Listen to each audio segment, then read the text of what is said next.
So what's going on? Well, we went undercover inside Viagogo to find out. The company says it's Europe's largest ticket exchange, selling tens of millions of pounds worth of tickets every year. They employ more than 100 staff at their London offices. And our undercover reporter, Paul, has been given a job in customer services. He'll be dealing with emails from members of the public who've bought tickets sold through the site. But first, it's a few days of training about how the company works. Paul's told some sellers through the site are ordinary fans. You're welcome. Thanks for coming in. Please take this one. But he's also told that many tickets aren't coming from other fans, but from another source entirely. We have allocations, for example, for very big events, Vienna, Westlife, let's take that. We are getting allocations from the promoter, so we are allowed to sell them on our website with our internal accounts. So on these ones, the seller is basically us. Yet this isn't how the public has been led to believe that the system works when a big tour goes on sale. Promoters distribute tickets through what are known as allocations. And we're told these allocations normally go to so-called primary ticket agents, like Ticketmaster, to be sold at face value. But this manager is saying that some promoters are also giving allocations to Viagogo, even though it says it's a site where people buy and sell tickets to each other. In a training session with his team leader, Paul's told more. We have a whole primary team that deals with the promoter and with the venues and with the box office, and we have some deals with them. Okay. So we get tickets directly and they deliver all the tickets to us. Okay. She says Paul is not to pass on this information when he's dealing with the public. Yeah. I mean, it's really important that we never communicate to anyone that these accounts exist and that we do have tickets. Okay. Because that's something internal that they're not supposed to know. And they, as far as we're concerned, we're a ticket exchange and we don't own any tickets. Okay. And he's told what to say if anyone outside the company guesses what may be going on. But we don't confirm it, we don't deny it, we just don't comment on it. We just say, we'll speak to the seller and let you know. Okay, yeah. After the gig, Paul gets further confirmation that the public is not told about allocations like this. Coldplay are playing again in 2012, and he finds they have an allocation for this tour too.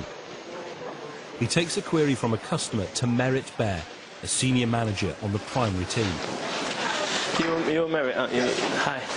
The customer wants to know where his seat will be, as it's not made plain on the website. Again, Paul is given instructions not to say where the tickets have come from. So, what do you reckon we should tell the buyer when they're... Do not tell them their primary tickets, obviously. The exact seat locations will not be available till January. Okay, thank you. Christmas is around the corner and the whole team goes for a meal in London. Paul gets to find out a lot more about how these allocations work. As staff chat outside, he meets this colleague. He says his job is reporting the sales figures for some of these allocations. So what do you guys do? Like whenever we get like primary allocations, so to speak, you know, like from Live Nation or whatever, then we list the tickets basically and then price them, and that's pretty much it. It's usually Live Nation or SJM. Is that promoter or something? Yeah, yeah. Live Nation or SJM, okay. Yeah, it's usually one of those two. Live Nation is the biggest live entertainment company in the world. And SJM Concerts promoted the Coldplay gig at the O2 Arena in December, along with Metropolis Music. He explains how the deals work. So how come they give us tickets? Because we give them a split or something? Or like... Yeah, basically we give them like a 90-10 split, so they get their face value and they get 90% of whatever we make of it. They get 90% of it? Yeah.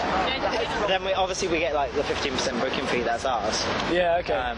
So like we sort of win. It depends on the allocation. If it's like 20 tickets, there's no fucking point because there's no money in it at all. Yeah. But if it's like 1,000 tickets, then we get 15% of whatever the face value is. That's like yeah. Money. So what are the big gigs? Like this year, Coldplay's been ridiculous. Like, so how many tickets do you get from Coldplay? Like we've got like 1,000 a day. 1,000 a day, okay. Viagogo claim that the prices on their website are not determined by them but by the seller. But according to this colleague, it's Viagogo managers who are setting the prices for thousands of tickets. Who decides how much to sell them for? Just play it by ear, really. Like on the on sale, we just like mark up to a ridiculous extent because people panic on the on sale. Like things are sold out immediately, so they're right, buy. Yeah, yeah. But then, like over time, that drops down obviously because there's no demand all of a sudden. Yeah. And then it just like we 3 or 4 times a week, like about all of our allocations, how they're doing, and then it's like, well, like we've had 2,000 visits, we've not sold a single ticket. We should probably lower the prices, like that sort of thing. He says if sales are going well, though, they increase the prices.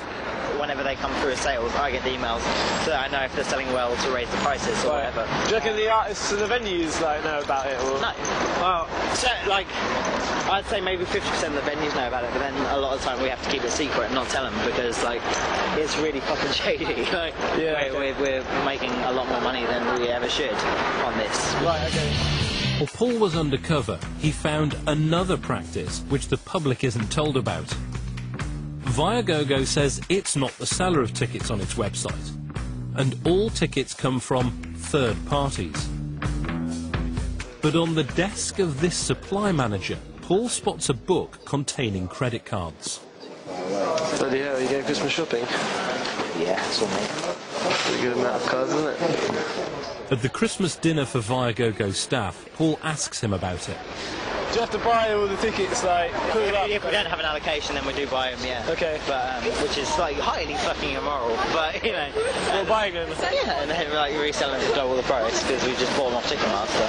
As soon as the 9 AM pre-sale comes on, like, on sale comes on, so we just get on Ticketmaster and buy them like a normal person would, but because we're Or just your team? Yeah, because that's our job to buy them, then we always get, like, first dibs, essentially, because we're there.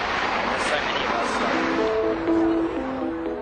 like... As he works, Paul starts to suspect that the transactions where they're just buying and selling tickets themselves go through an account called inventory. The next week, he asks the same supply manager what the inventory account is all about. Inventory ones are ones that we didn't have an allocation for. Okay. And you what? And so we bought them off Ticketmaster or whatever and resold them basically. Is that what all the credit cards are for then, for when you... Yeah. For the buying of the Ticketmaster? Highly immoral. Brilliant. Ticketmaster limits the number of tickets you can buy on one credit card to stop bulk buying.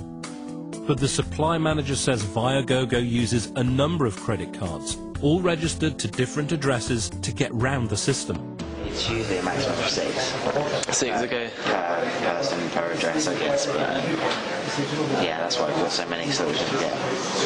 Do they not realise they're all from the same address? Like, all the billing addresses for the cards are our own houses. Yeah. If they're going to the same address, then Ticketmaster will cancel regardless. Oh, right, so everyone puts personal address down? Basically, because like, the address I'm at right now is registered to my dad's address and my mum's address is completely different, so okay. I've got 2 addresses. So you can get double the fun, yes. Double the fun. We told them after a couple of weeks undercover, Paul is asked to move to a new team. Okay, I wanted to ask you if you'd be okay coming to the seller team. Yeah. Viagogo describes itself as a fan-to-fan website, and they do have what they call fans or individual sellers who sell a small amount of tickets each. But Paul is now joining a team which concentrates on helping another level of sellers entirely. Viagogo calls them power sellers or brokers. The sellers are kind of partners, suppliers to us, so they know us and we know them, they know our names, and you deal with them with the same people every day. The team leader tells him that many of them are large-scale operators. And then there's professional sellers, they're actually doing it full time and they have staff and employees and they actually have a company. Some of them have affiliates to the primary market. And some sellers, they have allocations. Because they have a contact in the venue or something? Yeah. They have a contact, or they actually own a box. They own a certain part of the section.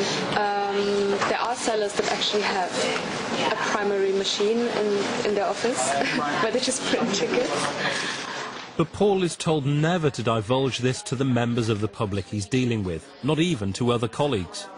I mean, all this information, we don't know anything about it. We should never. No. Even like to people in the bar team, anything like that's absolutely like because the more that's the kind of things that they don't want anyone to know. But yeah, some sellers. Another colleague tells him to keep it quiet that there are professionals selling through the site. Just say broker power seller. We don't want to give the information that they are like sort of professionals that have loads of tickets and stuff like that. There's just a ticket exchange for individual people. So just maybe say frequent sellers with a good rating. The Viagogo. But we've discovered that fans definitely are not responsible for the majority of ticket sales. We know this because Paul's team leader showed him the sales figures for November last year. And those were the amounts of how many transactions there were. So the biggest thing is power sellers. Biggest thing is power sellers, yeah. Okay. And so, yeah. Out of a total of 38,000 transactions that month, 11,000 were by power sellers, 10,000 primary, so they were tickets sold by Viagogo themselves, and only 9,000 were by fans. So fans were responsible for less than a quarter of the sales that month.